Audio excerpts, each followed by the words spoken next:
Good morning students. प्यारे बच्चों, कल हमने शंकु के बारे में सीखा था। उसके आधार पर उसके फॉर्मूले हमने सीखे थे और कुछ क्वेश्चन हमने कल किए थे। अब हम आगे बढ़ते हैं। क्वेश्चन नंबर 6 ये कहा है कि लंबवृत्तीय शंकु की ऊंचाई आधार के व्यास की दुगनी है। तो शंकु का आयतन 36 पाई घन सेंटीमीटर दिया हुआ है, तो शंकु की ऊंचाई ज्ञात करनी है। इन्होंने कहा है प्यारे बच्चों कि शंकु की ऊंचाई आधार के व्यास की दुगनी है। हमें यह दिया हुआ है कि शंकु की ऊंचाई जिसे हम h से प्रदर्शित करते हैं वो आधार के व्यास से दोगुनी है। आधार का व्यास, प्यारे बच्चों, हम जानते हैं कि शंकु का जो आधार है वो वृत्त के आकार का होता है और वृत्त का जो व्यास होता है वो 2r होता है। और ये जो ऊंचाई है वो व्यास से दोगुनी है। व्यास से दोगुनी अर्थात h जो है वो दोगुनी है। कितनी से? 2r से। 2r का मतलब व्यास होता है प्यारे बच्चों, तो 2r से दोगुनी है h। तो h बराबर आ गया प्यारे बच्चों 4r।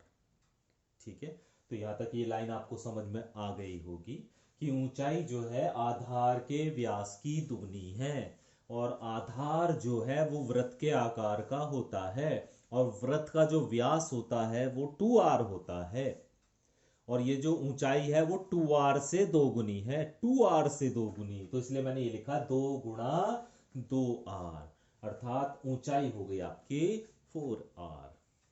ठीक है, अब हमें दिया हुआ है शंकु का आयतन बराबर 36 पाई घन सेंटीमीटर।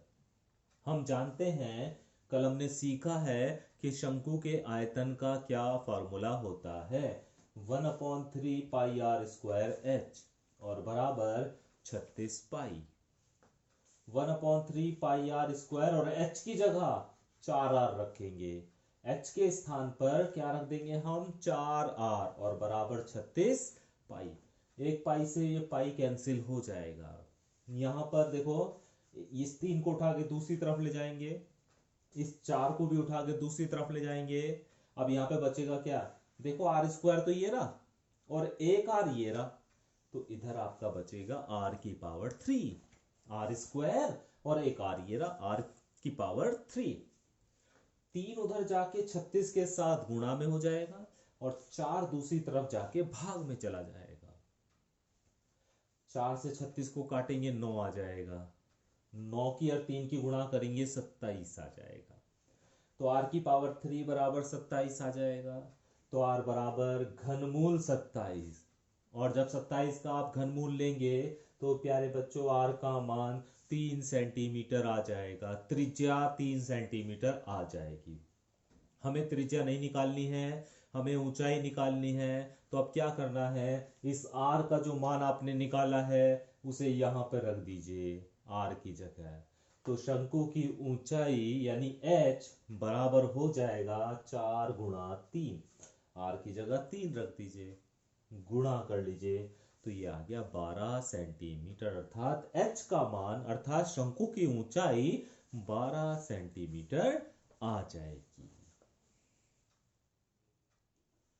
क्वेश्चन नंबर 7 देखिए प्यारे बच्चों, और क्वेश्चन नंबर 7 में ये कहा है कि शंकु की त्रिज्या और ऊंचाई में 3:4 का अनुपात है। अर्थात शंकु की त्रिज्या अनुपात शंकु की ऊंचाई बराबर है 3:4। शंकु का आयतन 301.44 घन सेंटीमीटर है। शंकु की त्रिज्या और त्रिज्यक ऊंचाई ज्ञात करनी है। तो हम सबसे पहले देखेंगे कि त्रिज्या में और ऊंचाई में जो अनुपात दिया हुआ है 3:4 का, उसी अनुपात में हमें प्यारे बच्चों त्रिज्या और ऊंचाई को मानना होगा एक वेरिएबल के साथ। ठीक है, तो हमने माना कि शंकु की जो त्रिज्या है जिसे हम r से प्रदर्शित करते हैं उसे मान लिया हमने 3x, और शंकु की जो ऊंचाई है जिसे हम h से प्रदर्शित करते हैं उसे हमने मान लिया 4x। ठीक है, अभी शंकु का आयतन आपको पता है दिया हुआ है 301.44। हम जानते हैं शंकु का आयतन होता है 1/3 πr² h, यानी आयतन का फॉर्मूला लिख दिया, और ये बराबर किसके है 301.44। अभी क्या करना है, इस r की वैल्यू यहां से और इस h की वैल्यू ये वाली यहां पर रखनी है। तो जब हम 1/3 r की जगह रखना है 3x और उसका स्क्वायर करेंगे क्योंकि यहाँ r² है, h की जगह रखेंगे 4x और बराबर 301.44। 1/3 इसे हल करेंगे तो 9x² गुणा 4x बराबर 301.44। ठीक है, 1/3 इन दोनों की गुणा कर लेंगे तो ये हो जाएगा 36x⁻³ देख लो, x² ये है और x ये है तो x⁻³ हो जाएगा। अभी क्या करेंगे, 1/3 को पाई को और 36 को उठा के दूसरी तरफ ले जाएंगे और x⁻³ को यहीं पे छोड़ देंगे, तो ये जो 3 है ये तो ऊपर चला जाएगा गुणा में, और ये जो पाई है और 36 है वो नीचे आ जाएगा। तो x⁻³ बराबर 301.44 गुणा 3/पाई गुणा 36। ठीक है, अब यहाँ पर प्यारे बच्चों पाई का मान रखेंगे, और पाई का मान 22/7 मत रखिएगा, यहाँ पर 3.14 रखिएगा। पाई का मान 3.14 रखा और इंटू 36। ठीक है, इस पॉइंट से ये पॉइंट कैंसिल हो जाएगा, इस 3 से ये 36 12 बार कैंसिल हो जाएगा, तो हम पे क्या बचेगा, ऊपर बचेगा हम पे 30,144 और नीचे बचेगा 314 गुणा 12। 12 से इसे कैंसिल किया, हल किया तो ये आया 2512। तो हमारे पास अब बच गया 2512/314। 314 से 2512 को भाग किया तो 8 आ जाएगा, तो x⁻³ बराबर 8 आ गया है, तो x बराबर आ जाएगा आपका 2। तो मुझे उम्मीद है कि इतनी कैलकुलेशन आपको समझ में आ गई होगी। तो प्यारे बच्चों x का मान निकाल लिया है हमने, अभी शंकु की त्रिज्या निकालेंगे। x का मान हम निकाल चुके हैं, 2 आया है, अभी शंकु की त्रिज्या निकालेंगे। और हम जानते हैं कि शंकु की त्रिज्या जिसे हम r से प्रदर्शित करते हैं वो 3x ही तो थी जो मानी थी हमने, बस यहाँ x की जगह वैल्यू रख दीजिए, तो r की वैल्यू आ जाएगी 3 गुणा 2 बराबर 6 सेंटीमीटर। इसी तरह प्यारे बच्चों शंकु की ऊंचाई h बराबर 4x मानी थी हमने, x की जगह 2 रख दीजिए, तो शंकु की ऊंचाई अर्थात h का मान आ जाएगा आपका 8 सेंटीमीटर। तो इस तरह हम शंकु की त्रिज्या और शंकु की ऊंचाई ज्ञात कर सकते हैं। हमसे कहा है शंकु की त्रिज्या ज्ञात करना, जो कि हम कर चुके हैं, और हमसे कहा है शंकु की तिर्यक ऊंचाई ज्ञात करना, और जिसका फॉर्मूला है L बराबर √h² प्लस r²। ये कल हमने सीख लिया था। h का मान 8 रख लीजिए, r का मान 6 रख लीजिए, तो 8 का स्क्वायर प्लस 6 का स्क्वायर हो जाएगा और उसका √, हो जाएगा। हल करेंगे तो 8 का स्क्वायर 64 प्लस 6 का स्क्वायर 36, दोनों को ऐड करेंगे तो √100, और √100 का मान कितना आ जाएगा 10 सेंटीमीटर। तो L का मतलब है तिर्यक ऊंचाई, तो शंकु की तिर्यक ऊंचाई आ गई आपकी 10 सेंटीमीटर। यही क्वेश्चन में हमें पता करना था, शंकु की त्रिज्या और शंकु की तिर्यक ऊंचाई हमें ज्ञात करनी थी। क्वेश्चन नंबर 10वां देखिए प्यारे बच्चों। क्वेश्चन नंबर 10 में ये कहा है कि शंकु के आधार का क्षेत्रफल 154 वर्ग सेंटीमीटर है, और हम जानते हैं कि शंकु का जो आधार है वो वृत्त के आकार का होता है, और वृत्त का जो क्षेत्रफल है वो πr² होता है प्यारे बच्चों। तो ये आधार का क्षेत्रफल ही तो दे रखा है, तो इसका मतलब ये है आपका कि ये πr² की वैल्यू दी हुई है 154। πr² बराबर 154 दिया हुआ है, क्योंकि आधार जो है वो वृत्त के आकार का होता है, और वृत्त का जब आप क्षेत्रफल देखते हैं तो वो πr² होता है, इसलिए शंकु के आधार का जो क्षेत्रफल होगा वो πr² होगा। तो इसकी जगह हमने πr² रख दिया और बराबर 154। पाई को उठा के दूसरी तरफ ले गए तो 154/पाई हो गया। पाई का मान रख दिया 22/7, 7 ऊपर पहुंच गया। 22 से 154 को कैंसिल किया तो 7 बार कैंसिल हो गया। तो प्यारे बच्चों r² बराबर 7 गुणा 7 अर्थात 49 आ जाएगा। तो r बराबर अंडर रूट 49 अर्थात 7 सेंटीमीटर। तो त्रिज्या हमें प्राप्त हो गई, शंकु की त्रिज्या हमें मिल गई। ठीक है, अब हमें ये दिया हुआ है कि शंकु का जो वक्रपृष्ठ है वो 550 वर्ग सेंटीमीटर है। हम जानते हैं कि शंकु का जो वक्रपृष्ठ होता है वो क्या होता है, पाई आर एल। पाई आर एल, और पाई आर एल की वैल्यू दे रखी है आपको 550, है ना। इसकी जगह वक्रपृष्ठ की जगह पाई आर एल लिख सकते हैं।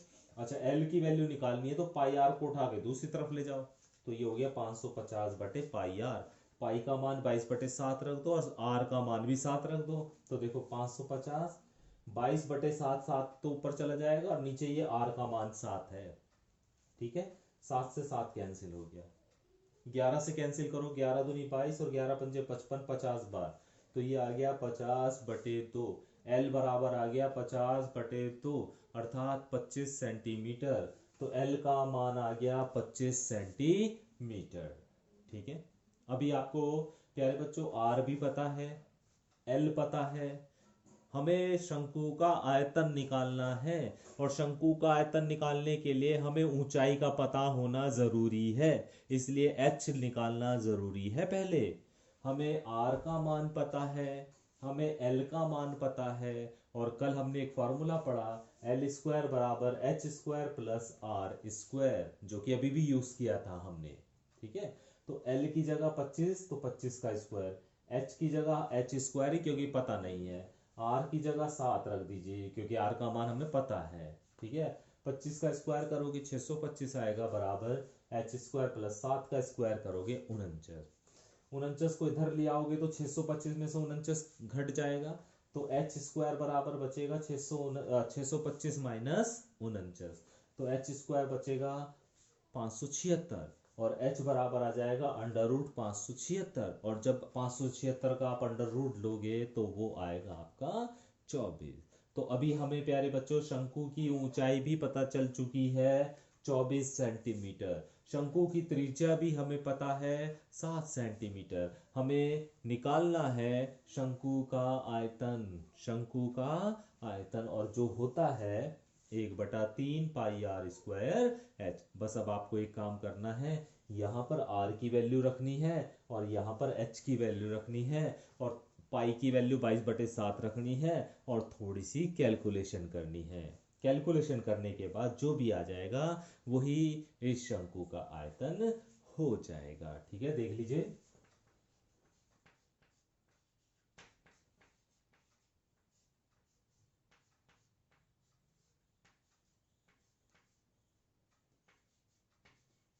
तो मैंने पाई की जगह 22/7 रख दिया, आर की जगह 7 रख दिया, 7 का स्क्वायर हो गया, और एच की जगह मैंने 24 रख दिया। ठीक है, क्योंकि एच का मान 24 आ चुका है। देखो एक साथ से एक साथ कैंसिल हो जाएगा, इस 3 से ये 24 कैंसिल हो जाएगा, तो 3×8 = 24 होता है ना।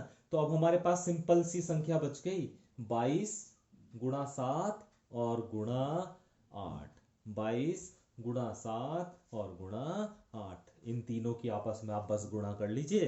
गुणा करने के बाद जो भी आ जाएगा वही शंकु का आयतन हो जाएगा। तो मुझे उम्मीद है प्यारे बच्चों आज जो मैंने आपको क्वेश्चन बताए हैं वो आपको समझ में आ गए होंगे। थोड़ा सा लेंथी क्वेश्चन लग रहे होंगे आपको, है ना, लेकिन जब आप ध्यान से सुनेंगे करेंगे तो ये क्वेश्चन आसान है। तो आज हम इतना ही काम करेंगे, जितने भी आपको क्वेश्चन कराए हैं उन्हीं क्वेश्चन को प्यारे बच्चों आप दोबारा भी अगर रिवाइज कर लें अच्छे से तो इतना काफ़ी है। ठीक है, और अगर आप खुद भी आगे के कुछ क्वेश्चन ट्राई करना चाहें तो आप कर सकते हैं। Thank you.